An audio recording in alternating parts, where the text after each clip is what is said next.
కానీ సబ్బు విషయంలో కానీ ఇంకా ఏ వస్తువులైనా సరే వాళ్ళు అంటారు, ముందు చూడండి ఏదో సబ్బును చూడాలి, ఆ తర్వాత వాడాలి, ఆ తర్వాత నమ్మాలి. అంటే ఒక సబ్బు విషయంలో మీరు ఇంత జాగ్రత్త తీసుకుంటున్నారు. సబ్బుని చూడండి, వాడండి, నమ్మండి. కానీ దేవుడు ఏమన్నాడంటే మీరు ముందు నమ్మండి, ఆ తర్వాత ఏంటి నా రుచి చూస్తారు. మీరు ముందు నమ్మండి. నమ్మటం అనేది మనకు కావాలి. చాలామంది కూడా మనం నమ్మే విషయంలో చాలా జాగ్రత్త ఉండాలి. అంటే మనం ఏషధారులు ఇక్కడ ఏమన్నాడంటే ఏషధారణ భక్తి మనకి పనికిరాదు, అసూయ దుష్టత్వం ఇవన్నీ కూడా మనకి పనికిరాదు. అందుకే ఏమన్నాడంటే ఇక్కడ ఏమన్నాడు, ఒక 24 వచనం, మిమ్మును పిలిచిన వాడు నమ్మకమైన వాడు కనుక అలాగ చేయను. మిమ్మల్ని పిలిచేది ఎవరమ్మా? ఒక సామాన్యమైన వ్యక్తి కాదు. అక్కడ నిన్ను పేరు పెట్టి పిలుస్తున్నాడు, పేరు పెట్టి అన్నాన్ని నిన్ను పిలుస్తున్నాడు, పేరు పెట్టి మీ పేరు పెట్టి పిలుస్తున్నాడు. మిమ్మల్ని పిలిచిన వాడు నమ్మకమైన వాడు, మీరు నమ్మాలి. మీరు నమ్మకుండా ఇక్కడికి వచ్చి అశ్రద్ధగా ఉంటే అది మనకి మన కుటుంబానికి క్షేమం కాదు. అందుకనే ప్రార్థనలు అనేది ఏంటంటే చాలామంది విశ్వాస వీరులు, మన బాప్టిస్ట్ చర్చి విశ్వాస వీరులు కూడా సమస్తమునే వదిలిపెట్టి వచ్చేసారు. వాళ్ళు వాళ్ళకి భార్యలు లేరా, పిల్లలు లేరా? కలగొట్టి వాళ్ళు భార్యలు పిల్లలు పట్టించుకోవాలా, దేవుని సేవ కొరకు వచ్చారు. చాలామంది కూడా తెలుసా ఏమండి, చాలామంది కూడా దేవుని సేవ కొరకు సమస్తము వదిలిపెట్టి వచ్చారు. ఎవరో మన సంఘంలో ఉన్నాడు, చాలామంది ఉన్నారు. విలియం కేరీ గారు ఎక్కడి నుంచి వచ్చాడు? బాప్టిస్ట్ నుంచి రాలేదా? డేవిడ్ లివింగ్స్టన్ గారు చాలామంది వచ్చారు. ఏమంటే మీరు ప్రార్థనలో ఇంకా బలపడాలంటే మన విశ్వాస వీళ్ళ పుస్తకాలు ఉంటాయి, పుస్తకాలు అవి చదవండి, తెచ్చుకో. అవి చదివితే కొంచెం బలపడతారు, నమ్ముతారు. చాలామంది అండి వాళ్ళకి అసలుకి. పిన్నే గారు ఉన్నారు, పిన్నే అసలు ఆయనంట భార్య అంట సెంటర్కి వెళ్ళి సరుకులు తెమ్మందంట భార్య. ఆ సరుకుల్లో ఏమిలో మనిషి లేవు, వెళ్ళిపోయాడు అంతే.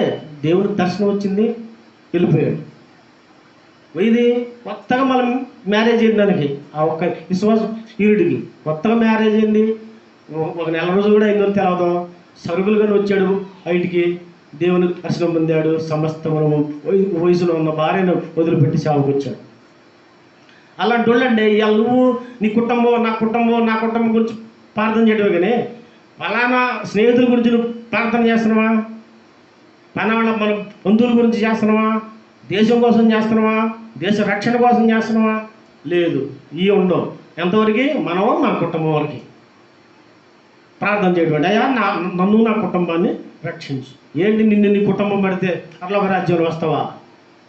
మీరు స్నేహితుల కోసం చేయండి ప్రార్థన, మళ్ళా బంధువుల కోసం చేయండి, దేశం కోసం చేయండి, దేశ రక్షణ కోసం చేయండి. ఎందుకంటే దేశం చాలా వరకు కూడా నశించిపోవడానికి సిద్ధం ఉంది. ఎందుకంటే రెండో రాకడ యేసుప్రభు మహాదేవుడైన యేసుప్రభు రెండోసారి ఈ లోకానికి వస్తున్నారు.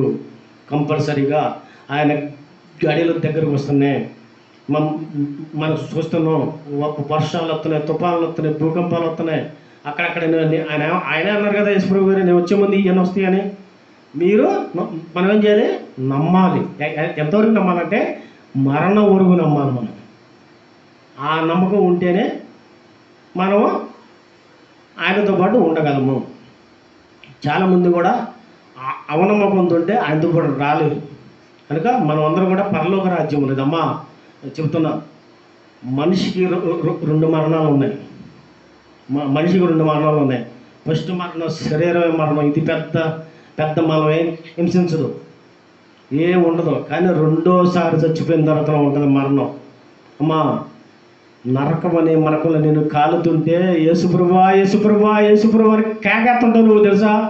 ప్రభువా నువ్వు కేకెత్తుంటావు. అప్పుడు ఉంటుంది మహా డేంజర్. నీకు తెలుసా?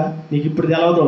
ఫస్ట్ మరణంలో నువ్వు ఆయన ఇల్లు నీకు తెలవదు, ఆయన గొప్పదో నీకు తెలవదు. ఫస్ట్ మరణంలో, రెండో మరణంలో కేకలు బొబ్బలు పెడతావు. ఎవరు పెట్టారు మీకు? లోకడ చెప్పి ఎవరు ధనవంతుడు కేకలు బొబ్బలు పెట్టిండు. అయ్యా అని కేకలు పెట్టాడు. అని తెలుసా? అది రెండో మరణం. అది నువ్వు కేకలు పెడితే అప్పుడు యేసుప్రభు దగ్గర నువ్వు రావాలన్నా కాళ్ళు పుట్టివాలన్నా టచ్ చేయాలన్నా నువ్వు చేయలేవు. ఆయన దగ్గర గొప్ప సైన్య సమూహం ఉంది. ఆయన దగ్గర ఈ సైన్య సమూహం కాదు, దేవదూతలు చక్కగా ఉంటాయి. యేసుప్రభు గారి దగ్గర నువ్వు రావాలన్నా కూడా వాళ్ళు రానిరు, వాళ్ళు తీసుకెళ్ళి నరకంలో ఇసిరాతలు పడేస్తారు వాళ్ళు. అంత తేడా ఉంటుంది. ఎందుకంటే రెండవ మరణం మనం జయించాలి. చూడండి మాట ఉంటుంది ప్రకటన గ్రంథం 2వ అధ్యాయం 10వ వచనంలో ఎక్కడ ఉంటుంది చూడండి. ప్రకటన గ్రంథం 2వ అధ్యాయము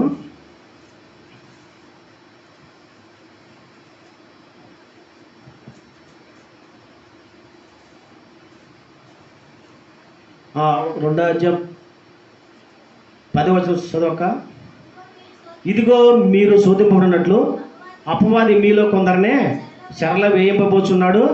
10 దినముల శ్రమ కలుగును, మరణము వరకు నమ్మకంగా ఉండుము, నేను నీకు జీవకిరణం వచ్చేదను. సంగములతో ఆత్మ చెప్పుచున్నమాట చెవి గలవాడినుగాక, జయించువాడు రెండవ మరణము వలన ఏ హాని చెందడో. అమ్మా చెబుతున్నా, ఆత్మ చెబుతుంది ఇక్కడ. ఎవరు చెబుతున్నారు? ఆత్మ చెబుతున్న. ఆత్మ ఎవరో? యోహాను వార్త 4వ అధ్యాయం 24 వచ్చిన ప్రకారం ఎవరో? ఆత్మ దేవుడు. దేవుడు కనుక దేవుడు స్వయంగా చెబుతున్నాడు రెండో మరణం చాలా డేంజర్ అని. ఒక మరణంలో మనం ఏమి ఉండదు. మన శరీరం అంటే ఏ రాత్రి కట్టుకున్నాడు వెళ్ళిపోతాం, తెల్లారి పొద్దున అందరూ ఎడుతారు. అప్పో భార్య పిల్లలందరూ. అప్పుడు అసలు భార్య అయితే ఎక్కడ ప్రేమ అంతా అప్పుడే వచ్చింది. ఎందుకంటే అందరూ వస్తారుగా, ఏడుతారు, అప్పుడు చూస్తారు. అప్పుడు సరే భర్త చచ్చిపోయినా భార్య చచ్చిపోయి వీళ్ళు అడ్డే చేస్తారులే యాక్షన్. మగవాళ్ళు కూడా అడ్డే చేస్తారు. అంటే భార్యలు అంటాం కాదు, అసలు ఎక్కడ లేనంత ఏడుపు అప్పుడే వచ్చింది. అసలు అబ్బో ఏంటి సంవత్సరం అంత శుభ్రంగా ఉన్నట్టుగా. కనుక రెండో మరణం చాలా డేంజరు.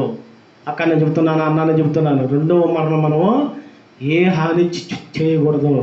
మనం వెళ్తుంటే పరలోక రాజ్యంలో స్వాగతం అనేది బోర్డు ఉంటుంది. ఆ బోర్డు తెరుచుకోవాలి. అదే నా తపన తెలుసా. నేను తప్పులు చేసినా సరిచేసే అవకాశం ఈ భూలోకంలో